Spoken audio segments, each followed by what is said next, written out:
Hey everybody, thanks for tuning back into another Cruiser Chat with Otram. Same as usual, no real plan for this evening. Just whatever questions you guys have, I will try to answer them. You can either put them in the chat box typed in, or I put a link in the chat box where you can click on that and call in live, kind of Zoom style. So yeah, whatever questions you guys have, I will try to answer. And I got a couple of videos edited over the weekend, this past weekend, and those are now loaded onto the members page on YouTube, and then they'll hang out there while they're waiting their turn to go live. I've got them scheduled to go live one a week, each Friday for the next few weeks. And they're a mix of Cruiser, Tacoma, Corolla, and Camry videos. And I got a few more filmed this week that I've got to edit, and a couple of ideas on stuff to film. I just need to get the time to go down to the shop when we're not actively working on cruisers to film those, because they're not actual repair videos. They're more like discussion videos. So trying to mix it up a little bit, and get a little bit of varied content on the YouTube channel. And I played around. I did my first multicam video. I guess I filmed it last week, but edited it over the weekend. And that turned out pretty cool. I was doing a Corolla radiator and put a camera on either side of the engine bay, and synced them all up. So no matter where I was standing working, I could flip to the view that I wasn't blocking with my body, which worked out really well. And I'm going to try to do that more on the upcoming videos now that I figured out how to do it, and do it relatively easily. But yeah, that's about all that's going on at the shop. And the only other real announcement is not next week, but the following week's podcast. The live would fall on Thanksgiving, so we'll be skipping that one. And then be back the following week. So in case I forget to say it in next week's podcast,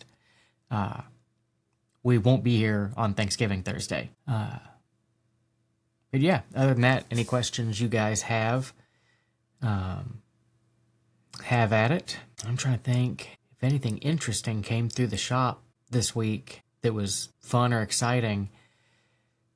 And there's nothing really. We got our first real cold snap of the winter this week, and we're starting to see batteries failing, which seems earlier this year than it has in the past. We've had 2 fail this week so far.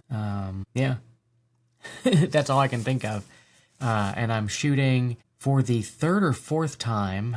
I'm going to attempt to film changing the transmission fluid on a 200 series. I've tried several times in the past, and the first time I did it, our service info was missing a page, so I missed a step in the process, so the video I uploaded was wrong. Luckily, somebody let me know, and I took the video down before it was up too long, giving people the wrong instructions.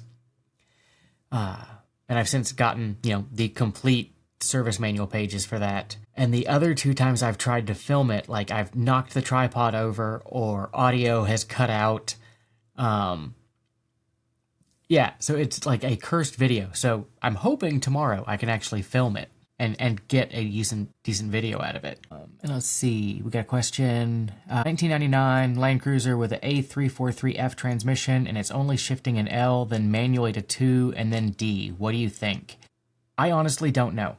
I don't do automatic transmissions, and we've never really had to diagnose them. Like, we don't see very many problems with them. I would check the fluid level, because if the fluid level's low, you'll see weird things. And I would check to see if there's any codes. Beyond that, I would be looking for a transmission shop to help me diagnose it, because we don't deal with them enough for me to be really knowledgeable on them. We just don't see enough faults in them. And I never really got into automatic transmission rebuilding and repair. So that is a very weak spot for me. and I unfortunately don't know. And Alex wants to know, what batteries are you guys recommending these days? Interstates are good.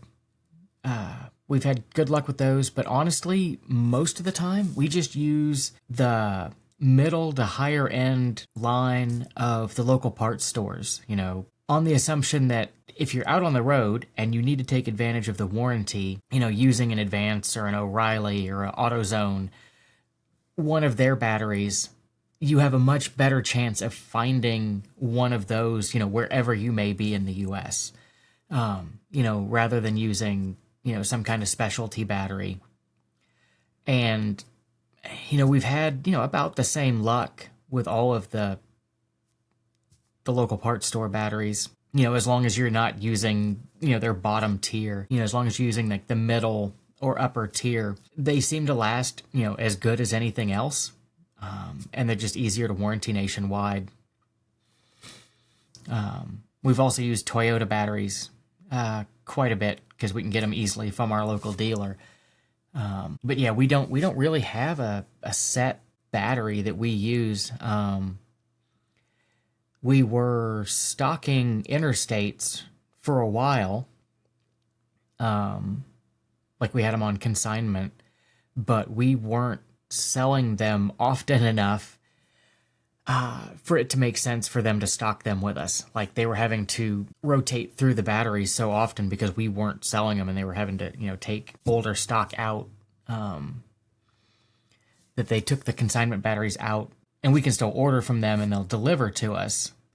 But it's faster just to get a house brand battery. So that was a really long and rambling.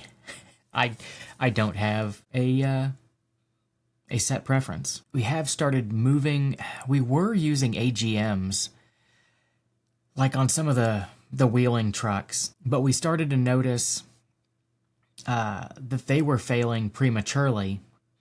And I think it's because, like, the vehicles that come from the factory with an AGM battery charge at a higher voltage than, like, the lead acid batteries do. And putting an AGM battery in an older vehicle that doesn't charge high enough, it seems like it doesn't fully top them up, and they fail faster. So we've gone back to just using lead acid, in everything that doesn't call for an AGM from the factory. And I've seen there's like mods you can do with like diodes or resistors to up the charging voltage, to put AGMs,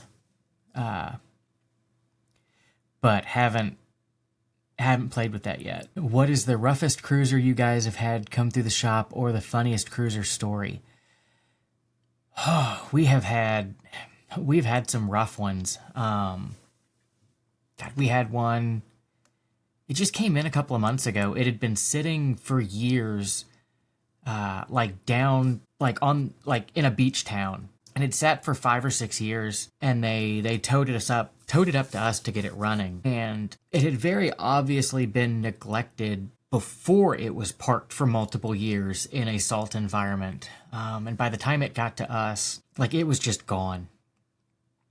Everything that could leak did leak. It was one of ZFE 80, so 95, 97. I don't remember exactly what year, but anything that could leak did leak. Anything that could rust out was rusted out. The brakes were completely rusted. It wouldn't start, and I ended up pulling the fuel pump, and you couldn't even tell what the fuel pump was. It was just a rusty lump that came out of the gas tank.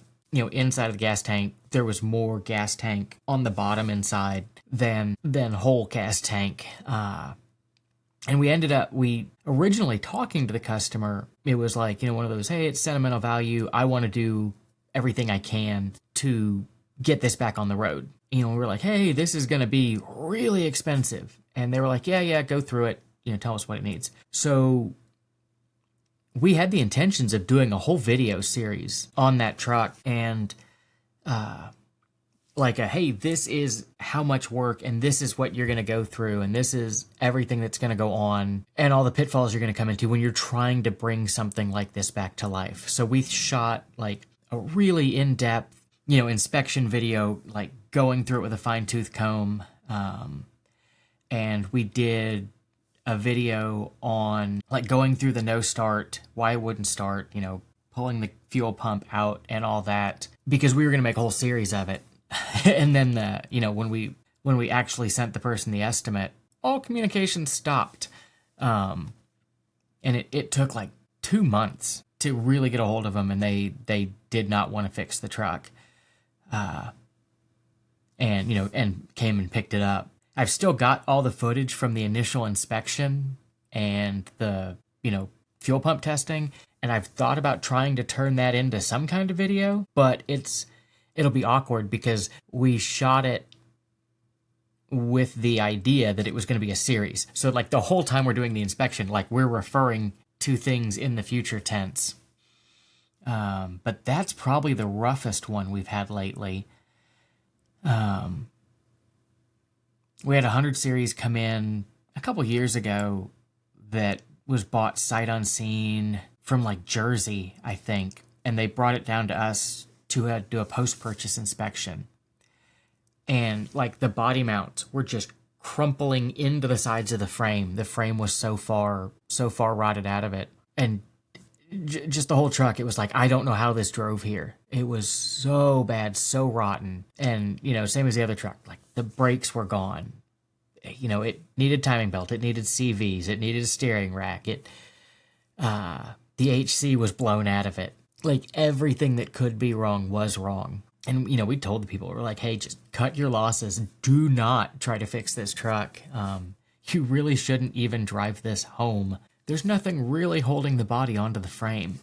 So yeah, we've seen some really bad trucks, but then we've also seen some really, really nice trucks. We've got a 98 Tacoma in the shop right now that, it looks brand new. It looks so clean and brand new underneath. It's amazing. And then we had same customer, or not same customer as the Tacoma, but a customer brought us a 100 series that I think came out of Texas that was just insanely clean, especially for a 100 series. And we did the work on that, and they picked it up Monday. Picked it up Monday, and dropped off an 80 series for us to go through that I want to say came out of like Arkansas. And both of them super clean. Way cleaner than we're used to seeing. All the guys like out in California, I am jealous of the rust-free cruisers they get. Like we don't get a ton of salt here in Virginia, but we're close enough to like Pennsylvania, Jersey, New York, the new Northeast, that we're getting, salty salt trucks in. So yeah, a lot of the rough trucks we see, it's mostly rust that's killing them. We do see, somebody, got a deal on 100 or got a deal on an 80 series, and unbeknownst to them, they got a deal, because they're the fourth owner, and the previous 3 owners did not do any of the maintenance. So now it's all coming due, and that's always hard to explain to somebody when they just bought a vehicle. It's like, hey, you really should have done a pre-purchase inspection on this, because that $5,000 truck you just bought for a great deal needs $10,000 in work to make it safe. But yeah, and I can't think of a funny cruiser story, other than we were talking about one of our trips years ago, wheeling at G-Smitter back when it was still at Teleco, and one of our buddies had a first-gen 4Runner, and he rolled it on its side on school bus. I think it was school bus. Anyway, school bus or backside of 11. But anyway, rolled his 4Runner on the side, and the ignition key was so sloppy that it fell out. And it fell out and went out the passenger window. And we were all scrambling, trying to push his truck back upright before the engine ran out of oil, because it was still running, and we didn't have any way to turn it off because the key fell out and went out the window. And ever since then, I think even to this day, that truck has a shoestring holding the key is tied to the steering column so that it can't fall far enough for him to not be able to reach it. And no, not Alan, but Alan, I'm almost positive Alan was on that trip. It was my buddy James, also known as Wonder Nuts. But yeah, that would have been back when I was wheeling with Alan. So he almost assuredly was on that trip. Or if he wasn't on with us on that trail, he was definitely camped with us. He came up to Capital Land Cruiser Fall Crawl a couple years ago, which was awesome because I hadn't seen Alan in probably 15 years before that. And looking to bring back to life a 1972 Iron Pig, want to keep it all Toyota. Any thoughts on drivetrain? So that, I'm pretty sure that's an F, which is like the slowest of slow. I haven't talked to him lately, but I'm pretty sure he's still doing it. Cam Mosley at Mosley Motors down in Memphis. We put one of his 2Fs in an FJ62, and man, did that wake up a 62. It had way more pep than any other 2F I've ever driven, and just ran awesome. You know, granted, we didn't run it long term or long road trips or anything. We just, broke it in for the customer and test drove it. But that was an amazing running 2F, and it pulled hard. So I would definitely look at one of his engines. And we were just running it with a stock carburetor on it, like no fuel injection or anything like that. And I think he does the Sniper fuel injection kits for him too, which, everything I've heard about him is nice. I've never worked on the Sniper kits, but I know a couple of the guys in the local club have them and seem to like them. And then, depending on how crazy you want to go with it, you could put a 1FZ out of an 80 series in it. You could go 2UZ from 100. The sky's the limit if you've got the funding for it. And I think if it were me, I would go with a Mosley 2F and, either a 4-speed, or if you really want to be highfalutin, H55F 5-speed and to get the overdrive. But I don't think I've ever actually worked on a 55. I've had plenty of friends that have them, but I don't think I've ever worked on one. And Alex, since you're on here, and years ago you sent me Counterculture coffee from down your way to try, I'm going to recommend Red Rooster Work a Sicaro from down in Floyd, Virginia. I've been drinking that quite a bit lately, and that stuff is good. Hoping my chat box is working right. It keeps telling me I've got new chats, but it won't scroll down anymore. Oh, and asking how's my head injury. For those folks that weren't here last week, last Thursday I was taking a drive shaft out of a newer 4Runner that was stuck. And when I finally got it loose, it came down and drilled me in the head and knocked me out. And I was not feeling awesome for chat last week and ended early. Head's all good now. There was some bruise earlier this week. But everything's hunky-dory, all good now. I cut my hair day before yesterday. I got tired of it being scraggly, and I was a little worried it was going to be lumpy when I shaved it. But yeah, no, all was good, but thanks for checking in. And as an added bonus, when I told my running coach that I'd been whacked in the head with a drive shaft, he told me to take the weekend off from running, so I didn't have to do any running over the weekend, which gave me extra time to edit videos. It's funny, whatever emojis you sent, the podcast chat window thing I'm using must not know one of them, because I got thumbs up, like strongman guy, and then there's just a blank box. Wonder if I do the show on stream. Nope, it just it doesn't do the blank box. And you can tell it's starting to get chilly here in Virginia. Normally for chat, Artemis is sleeping on the guest bed behind me, but she's all the way back in the wall in the pillows curled up because she must be chilly tonight. When Cody, our service advisor, office manager, he brought up a video idea this afternoon of doing like a behind the scenes, like basically going through all the camera, audio setup and everything we use when we're actually doing the YouTube videos and the podcast.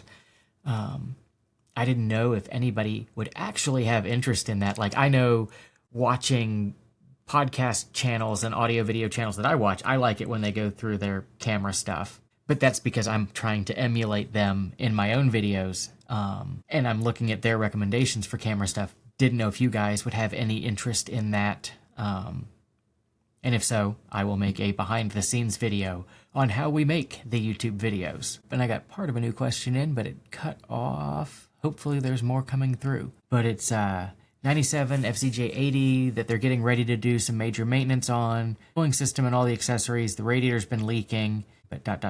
And I haven't gotten a rest of that yet. There it is. I think that the front crankshaft oil seal's leaking. My thing won't. Can that be accessed while everything is off for the front? Yeah, you can do front crankshaft oil seal and the oil pump O-ring. You can actually do them with the radiator in, but it is a lot easier to do with the radiator and all that out since you're going to pull the fan and the fan shroud anyway. So yeah, if you think the front's leaking, I would, that would be an opportune time to do that. Where's my pen? The only caveat to that is we're seeing more and more timing cover leaks that look like oil pump cover or front main seal leaks. So you just want to make sure that it's not the timing cover leaking. And I'm going to write myself a note to make a video on telling the difference between timing cover and oil pump cover. But it's most likely front main seal, oil pump cover. But we are starting to see timing covers leak more often lately. But yeah, with the radiator out, that would be the time to do it. And Von Dutch wants to know if it's worthwhile to swap 100 series calipers and pads onto a 92 FJ80. I have no idea.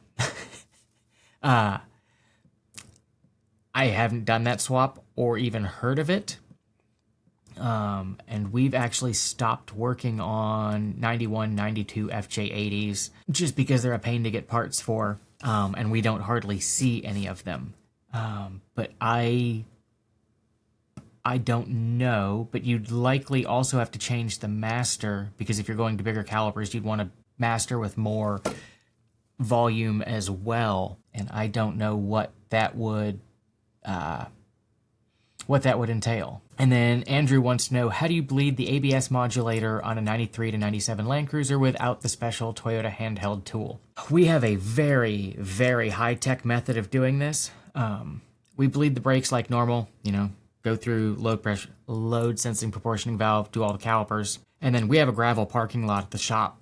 So we start at one end of the parking lot, we floor it, and we slam on the brakes in the gravel to lock up the ABS and get it to activate. And we do that several times, and then we bleed it again like you normally would. That's the only way I know to get it to bleed without the handheld tool. I've never had a specific need to bleed the ABS modulator, but that's the way, like if we suspect there's air still stuck in there, that's how we do it. We just floor it and then slam on the brakes in a gravel parking lot or gravel road to get the ABS to actuate, and that seems to work it out. And then Cody is trolling me and wants to know how I feel about Hyundais, and Cody knows how I feel about Hyundais. And Randy wants to know if the aluminum timing cover can be resealed as well. It can, but it is a very, very, very, very, very big job. To do it right, the timing cover, it's not the oil pump cover, but the actual timing cover, like the whole front of the motor. To do that right, oil pans come off, engine or the cylinder head comes off to get that out of there. So like when we do it engine out. Because it's much easier to deal with the oil pans with the engine on a stand than trying to snake them over the cross member and past the axle. And Von Dutch talking about the 100 series calipers on a 92. You got to be careful if you saw that from an Aussie mechanic because their 100 series is not our 100 series. Their 100 series still has a solid axle. At least on some of them, as far as I know. So yeah, you got to be careful about that. And then wants to know if you can get a oil pan gasket for 3FE from Toyota. So far as I know, it's still available from Toyota. Last time we did one, that's where we got it. That's the only ones I'll use are the Toyota ones. So far as I know, the oil pan itself is not available, but the gasket was last time we got one. Yeah, and Randy says he suspected the oil pans had to come off, but the cylinder head coming off makes it a no-go. Yeah, supposedly people have done it without pulling the cylinder head. The problem is, like, the head gasket, comes out to the front of the pan, or the front of the timing cover. So you've got to, like, pull the timing cover out, but you've still got the cylinder head gasket sticking out of there, and then you stick the timing cover back in. The chances of getting that timing cover resealed with the cylinder head and everything happy seems like slim to none. So I've never tried it. I've heard it's possible. I've only seen one person try it, and it ended up coming to us because it was leaking right there where the timing cover met the head. And it's not, that timing cover O-ring isn't, I wouldn't call it prevalent yet, but we're starting to see it more often. But I mean, even more often is 2 or 3 times a year, in all the 80s that we see. And it doesn't seem to be mileage dependent. I think it's more age related, because we're seeing it on low mileage trucks and high mileage trucks.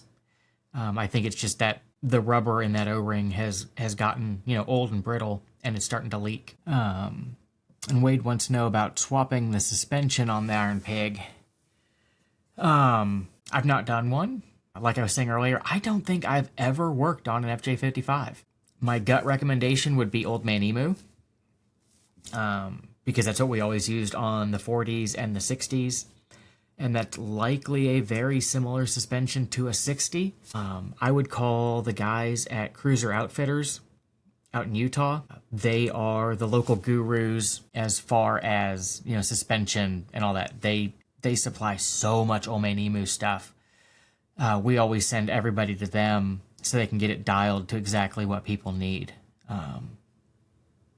Yeah, Kurt and the crew out there are awesome at that kind of stuff. Yeah, and Randy says on his 80, engine has just under 190K on the clock and runs well. Time would definitely be the wearing factor. Yeah, at 190K, I would put money on it being front main seal, oil pump cover. And we always do those as a pair.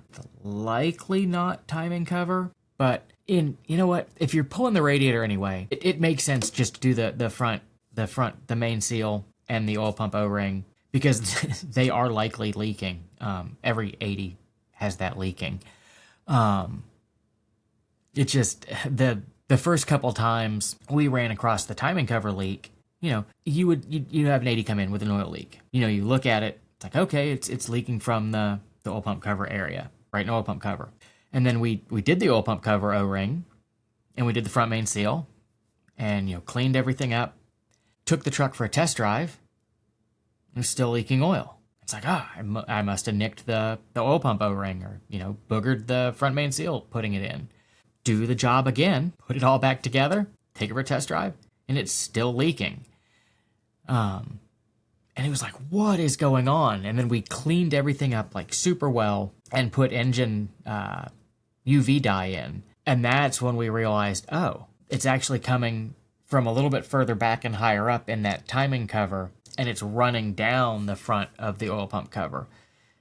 It was just super disheartening, to have done the oil pump cover O-ring twice, and it was still leaking. And then this was before it had started to become a common leak, and we'd never seen the timing cover leak before. So it was just real disheartening to have to call the customer and say, hey, your oil pump cover and your front main seal, they were leaking, because the original oil pump O-ring just crumbled when we took it out. It's like, yeah, they were leaking, and we fixed those, and those aren't leaking anymore, but you've got a timing cover oil leak too, and to do that one, it's, XYZ amount of work. So we always try to rule out the timing cover leaking before we quote the oil pump cover.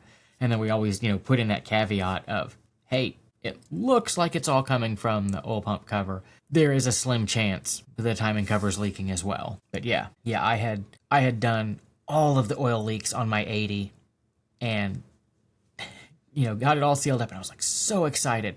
And then when I was putting the turbo on it, I was laying underneath trying to figure out where I was going to put the oil return line at.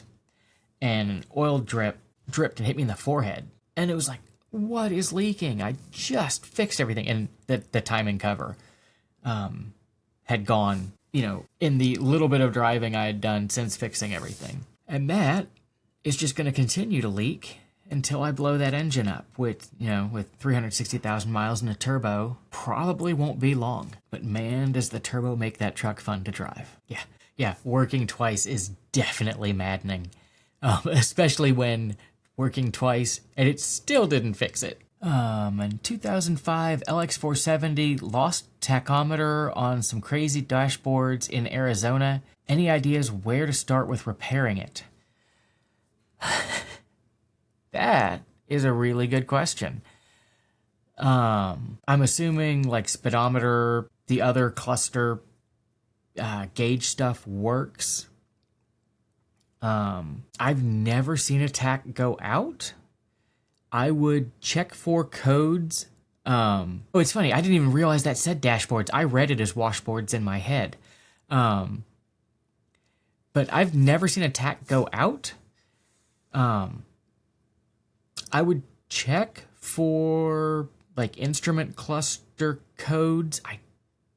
I can't remember off the top of my head if an 05 has codes in the instrument cluster, or if it would just be engine codes for maybe not having a tach signal.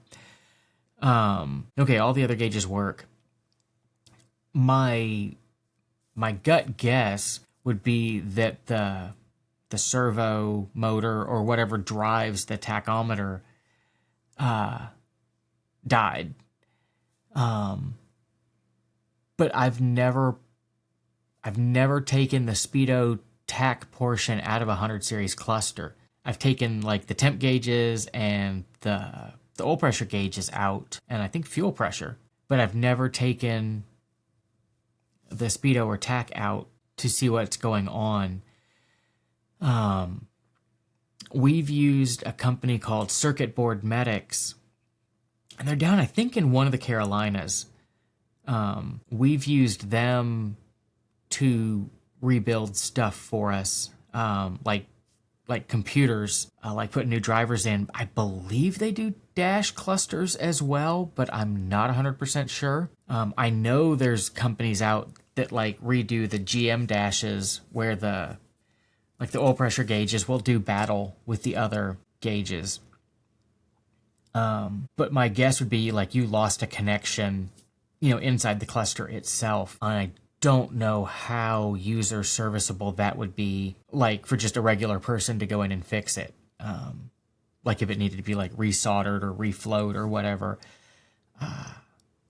Because that is something that is not a skill set I possess. Like I've looked into doing like module and board repair and then realized that is a whole niche unto its own. And the amount of time it would take me to get a skill set good enough to be able to fix those things, that it is way better for me just to send it to somebody that already has those skills. Really long-winded way of saying I don't really know. And hey, Lee, congratulations for making it. And I saw you were on the Cruiser podcast, and I completely blanking on the name. Yeah, I've got your episode downloaded, but I haven't listened to it yet. But you're in my queue. Classic Cruisers podcast.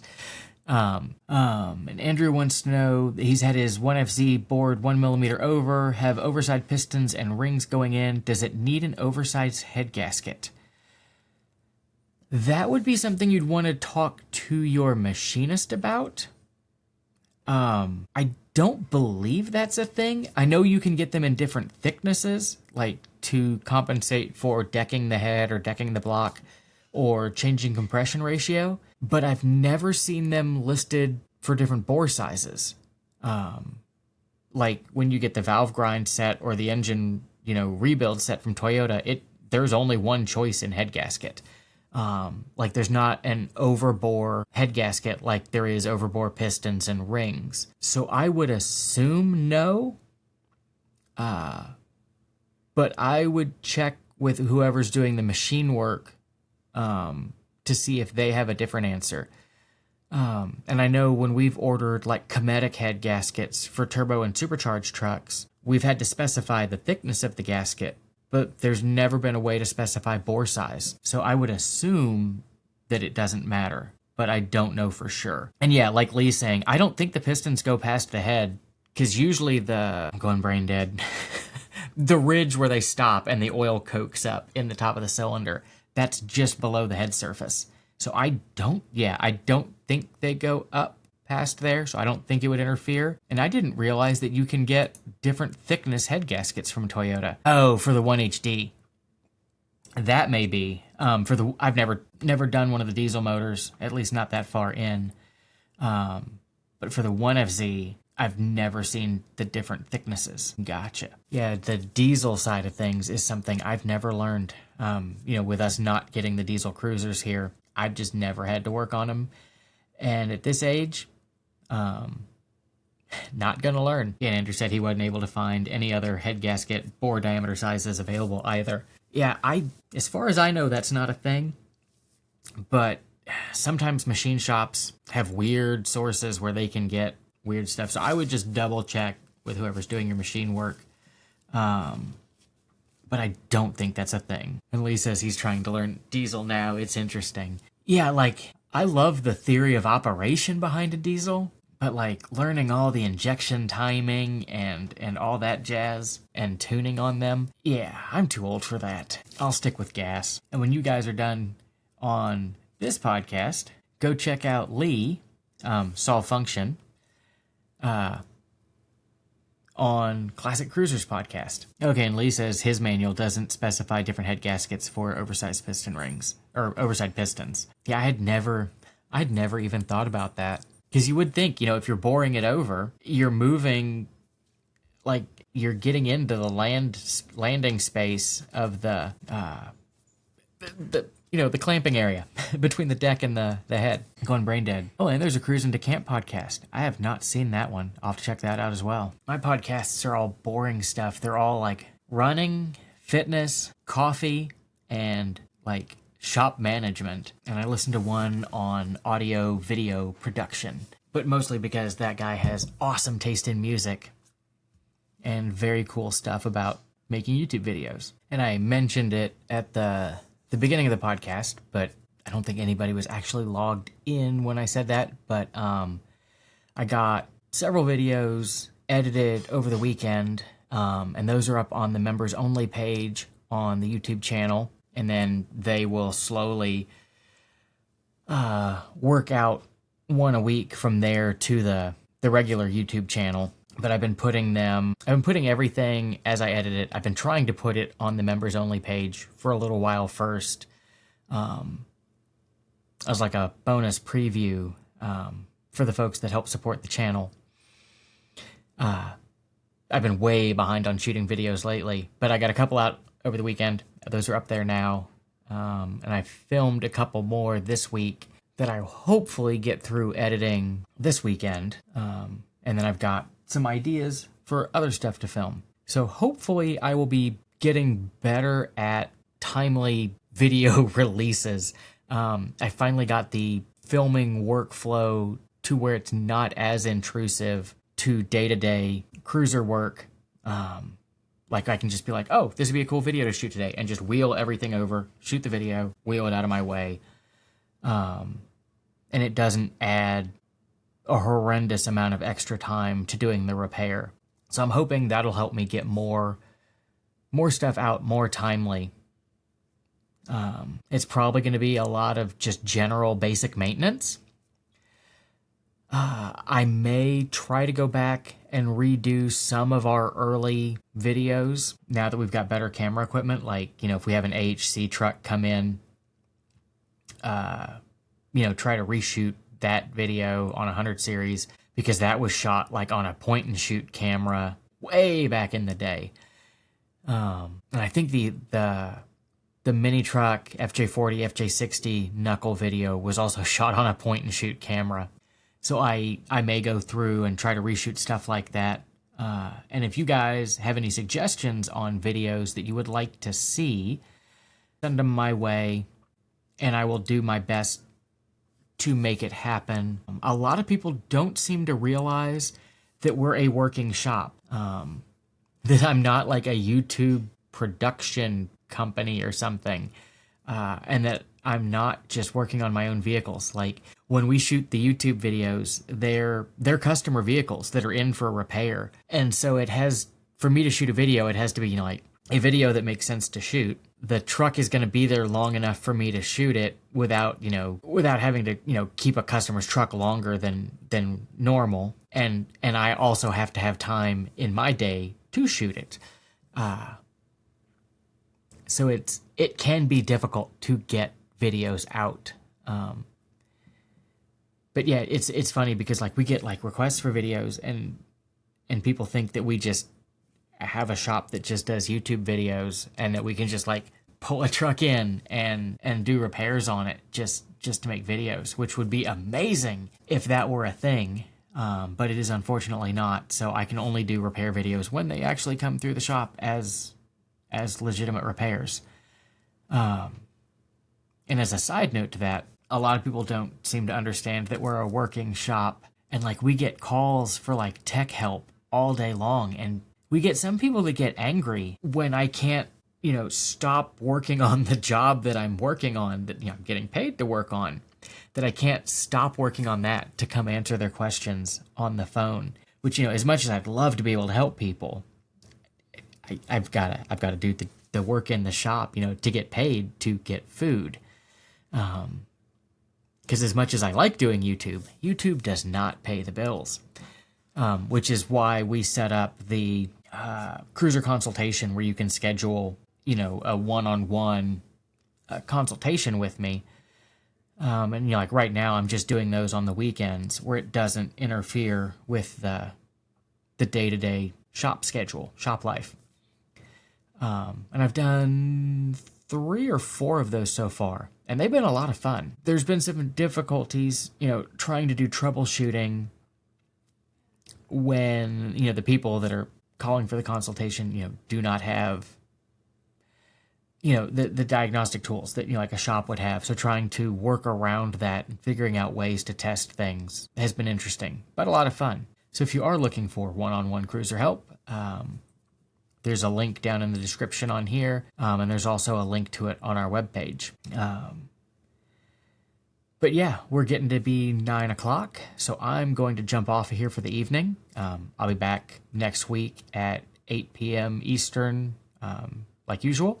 But thanks for everybody that tuned in, because without people tuning in and asking questions, it's just me here staring at a camera. So I appreciate it, and hope you all have a great week, and I'll catch you next week. Thanks for tuning in.